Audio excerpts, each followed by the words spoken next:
officers who were invited to be here tonight, but declined because they didn't feel that this was going to be a manageable meeting, so they are fearing that we're going to set the dogs out on them. They declined to attend, but then the meeting would have been very helpful. They were here because they would be able to keep very clear, open explanation about what they have in mind. But hey, never mind. We have the models out there and the plans out there.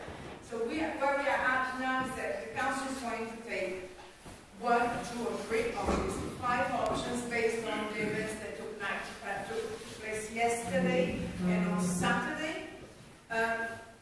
They will present their judgments of their views on what should happen on Westbury Estate to the Cabinet in July. So I'm here to question a few things. 1, the involvement of social life, not personally, please, Nicola, do not take it personally. The involvement of social life in this process, as raising a lot of questions and bringing a lot of meetings, but not giving us anything. And they didn't have anything to give us. I give that. They didn't have the information to give us out until we had the exhibition. The other is the speed in which this process is taking place. We have not been given, I don't feel, and I know that that's the view of many residents, we have not been given sufficient time to work with the council. And third, we haven't worked with the council. The council has kind of manipulated us into thinking that this is a consultation process, but in fact, since 2012, they know that they wanted to build on estates. Since December 2014, they had already decided what they were going to build on Westbury Estate, but they're still telling us that our opinion matters. So I think that gives you a summary. So, Kate, if you want to address the point that they asked you, that's an eviction, it's going to be a brief point. No, there is someone here from, I think it might be helpful, just if there's a person who's here from Knight's Walk and the person who's here from Cressingham, just had a minute just to say where they're at on theirs. Would that be helpful? Particularly Knight's Walk. Would you like to do this? Yes, you're Knight's Walk. Kate Elliott has given you a resume. Our process has been fairly similar to yours. A lot of other people have soundings, we've been consulting, and we've really nothing to take opinions. And then we were presented with a meeting which Kate was at, which soundings presented views. Basically, the planning soundings that this estate was fine, everybody was very happy there, with no crime and no problems. And then the architect presented 3 options, with options 1, 2, and 3 were total demolition of the estate, total demolition of the estate, and total demolition of the estate. For a regeneration problem that didn't actually exist, it's not about regeneration. So what we've done since then is to work cooperatively as best we can with the council. We have got a group together. We are fortunate to have an architect, a group called Architects for Social Housing, and we are looking at fill-in options and working up our plans and working with the architect. The big problem, quite frankly, is the time pressure we've been given, and there is insufficient time to actually work this out for July. The deadline is ridiculous. So that's basically where we are. We are doing our best to work cooperatively with them. But basically, we are not cooperating on anything that involves major demolition of the estate. On Crescent, our process has taken 2 years because we were one of the first estates to go through this. We were originally given 5 options. One was a complete refurb of the estate. Number 5 was a but it then got whittled down. Most of the residents wanted a complete refurb. But I was going through it, we had social life working on that things as well. We had workshops, same as you, over a long period of time.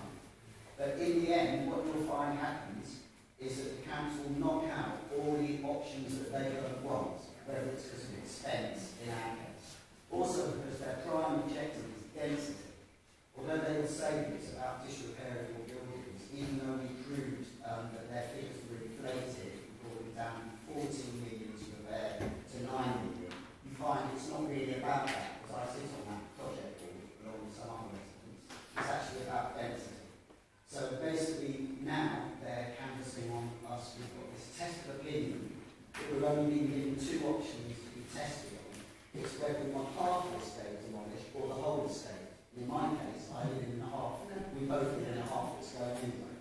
So, and then it turns out that the test of opinion, we asked for a vote originally, and they said, oh yes, I'll give you a vote. And then they said, oh no, we can't call it a vote, it's not a stock transfer. In the end, what it's become is just this test of opinion. In other words, it doesn't carry any legal weight at all. So we're about to be tested on that. But what I want to warn people here about is, if you're going to be in a building that's demolished, they're probably going to financial rebuild the same way they're financing ours, which is through an SPV, or a special purpose vehicle. That is where the council sets up its own company, but they are the whole shareholders of it. But what it means is that your tenancy is shared. You're not going to get your secure council tenancy that you presently got under the 1985 Act. What you're being offered is the 1988 Housing Act, which, as you know, is not so watertight as 1985, and you'll be offered an assured lifetime tenancy. And the thing is that that can be subject to change, whereas to change your 1985 tenancy, you've actually got to have an act of parliament to change. So you will be seeing a downgrade. If you want to be able to return to the new builds on the estate, you're going to be faced with the same situation that we're faced with. If we want to return to the estate, our tenancy is going to be downgraded, and you will not have the right to buy, and you will not have the right to manage. So this is currently what we're facing. Our test of opinion is happening in about a week or so's time.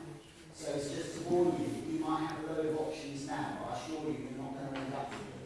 And be sure that your tenancies are not going to be what they are now. And although I've been pushing hard for a legal document that states, Lambeth will try and say, oh, your tenancies will be the same in every other respect, there'll only be those 2 things taken out. But as yet, we haven't seen a fully legal document. We've just been given a draft, which is just bullet points. What we haven't been given is a proper sort of tenant's handbook where you can compare in legal terms exactly what is being offered now as compared to our current tenancies. So this is what I want to do. I'm a tenant. Thank you very much.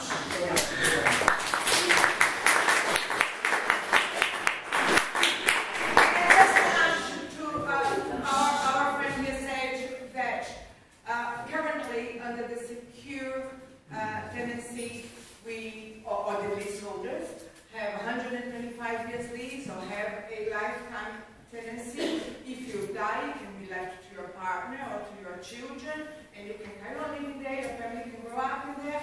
Under the new tenancies, which, you're right, we all have drafts, not any formal legal binding document.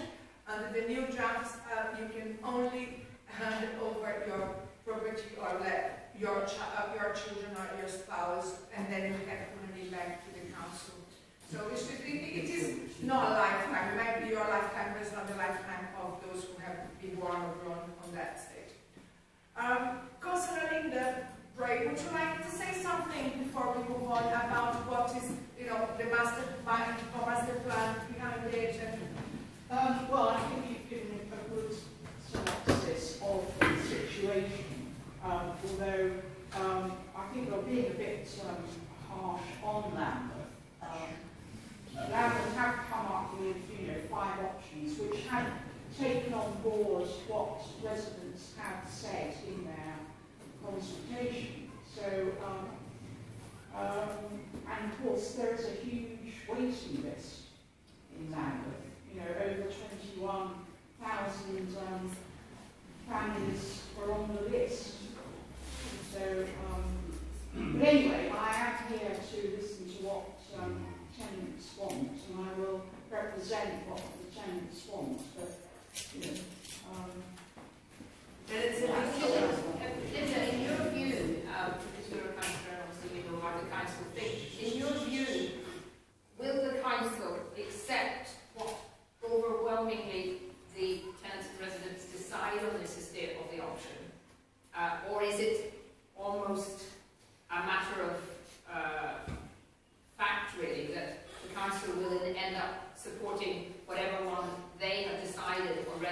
to get the maximum amount of housing. I mean, do you genuinely believe it's a genuine consultation? Yes, I do. I don't think the council has decided. And I forget what the various options, the numbers of the different options. Well, the one that causes no demolition is option 2, which is no Number demolition. Option 3. Option 3 was 2. Yeah, that's the one I like. Nicola? What, 3 and 5 are... Yeah, there's one. No, I don't understand the less one. You told me there was one option, no demolition. Option 2 I has... beg your pardon, sorry, I thought it was 3. Yeah, no, option 2 has no demolition and would still allow for some 70 new properties. Is that right? 160. With no demolition. Yeah. Oh, so you could get 160 in some way. But no with refurbishment. no demolition. In other words, people wouldn't lose their homes in order to build more housing for other people. What Yes. what we need to be reminded is that most of the options where demolition is either partial or there's no demolition will have a quite heavy number of infill homes. Yeah. By that I mean, wherever there's a space that the council deems to be buildable space, be it a garden now, or a walkway, or a pathway, or a play area, if they deem that space to be buildable, or I don't know if that would exist, but potentially a place where you can build, they would throw a little block in there. So all the options have pros and cons, and some of them have more cons, and we are here to gather what it is that everyone thinks. Sorry, that's just a council finish. Can I just add that also there is another option which involves the demolition Isley, but keeps the other courts. And Which option is that, Nicola? 3 and 5. Yeah. What's the option number without the easy? Oh, sorry, which option were you asking about? there is one that involves demolition of Isley, Yes. but not the others. Yes, that's 3 and 5. But then it's slightly different. Yeah, they're slightly different. But Isley is not being a very good position.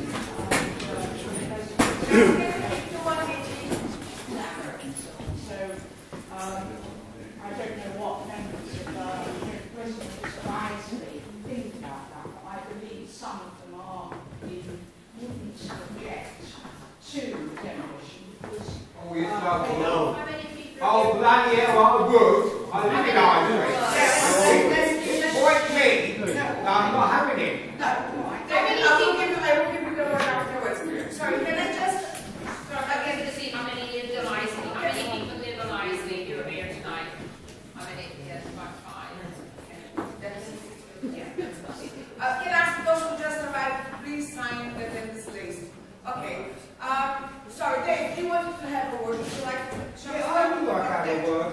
When I spoke to Julian the other day and had an empty meeting with him, I said, why aren't you able to take the existing buildings, little old stories, that you can therefore build above without demolition? And he said to me, he said, nobody would like that. I said, well, I've done a survey and they don't object.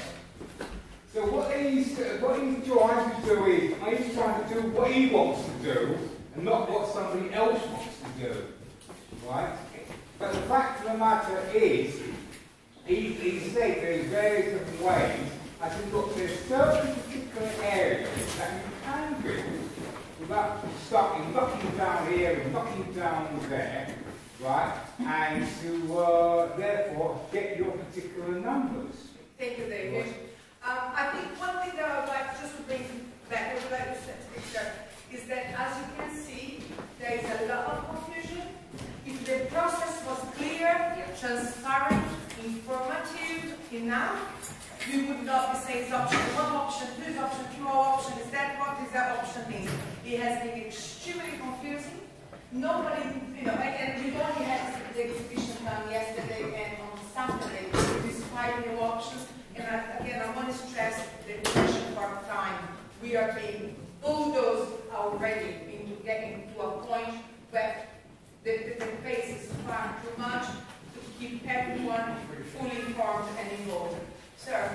There was So can you tell me whether you're a resident of the state or not when you speak, just to say where you live, yeah? When we do the new property and you keep the existing property, will the old tenancy be changed to the new tenancy? No, if they do the new property and we keep the old property, the new property, people leave that, and but they get the tenancy, we already have the tenancy. With the tenancy. Unfortunately, that, I don't think Kate will have an answer for that, neither have I. So we're going to present that to the council, which is not here to represent. Pressing and just explain that. You could end up with a two-tier system. So anyone moving into the new places will have to change tenancy. If you manage to stay in an old place that's refurbed, you will have the old tenancy. Okay. Yeah. Yes? I'll say where you're from, yeah? I'm from his estate. Okay. And I just want to raise my concern. I'm very worried about this new way the council approaches any bits of land free on an estate. And I found it, I'm very sorry for you lot there. Area City's estate is absolutely fantastic. It should be refurbished and repainted blue and not demolished or not touched. The space are very important. And if you have not noticed, from all the way from Westbury Road to Lambeth Bridge, every single bit of land is being developed by private developers. And I don't understand why the council is not pushing before giving planning permission to have at least 25% of these flats for council. So I'm really concerned about this kind of, you're not inside, it's a fait accompli, and because of the time given, it's a joke, you won't be able to make a decision. The only thing I advise you is have a really heavy say on which architects are involved in it, and which kind of material you want to use, and how much space, green space you want to have. But I'm really sorry, and I'm really concerned because you can next. Don't you worry, you can. But we don't need gardens. I know, but you have a whole bunch of cottages. So you have a very, very nice piece of land with only 1 ground cottages, and you'll be next. Hi. I have no hope for Wing Road. Excuse me, I'm a leaseholder from Speak loud. I'm a leaseholder from Darlington Tower. And the problem I have with the approach that Lambeth have taken is that there is this assumption that maybe you don't understand the process. So you don't get any information. Now, unfortunately for them, I do understand the process very well. So I want to see the numbers. For instance, why should it take up to 4 years to develop this small site when I know it should take a year and a half at most? In practice, that is what happens because I have experience in that. I'm a civil engineer. I have an MBA. I'm overeducated, so I know all that stuff. As a matter of fact, I have done it. So I don't know why the council assumes that we don't understand. Because I've told them, give me the information, give me the calculations. What is the cost-benefit analysis they have used to come to the conclusion that they have come to? I can look at it for them. Because we understand, we live in the place. We live in the area, so we understand all that. I also understand the pressure that the council is under. I understand that. There's the right to buy, which means that they're losing the stock, and so I understand why they have an SPV to protect their stock. I understand all that stuff. But the council has to approach it with a sense of logic. Either you are coming to say, listen, we are in a crisis, we need more sites to build more properties, and so we need to increase the density, and therefore this is what we need to do. You sit down with the tenants and have a discussion to begin with before you make your assumption. Also, as a leaseholder, I'm sure I have some legal rights. You cannot just come and start doing whatever you want to do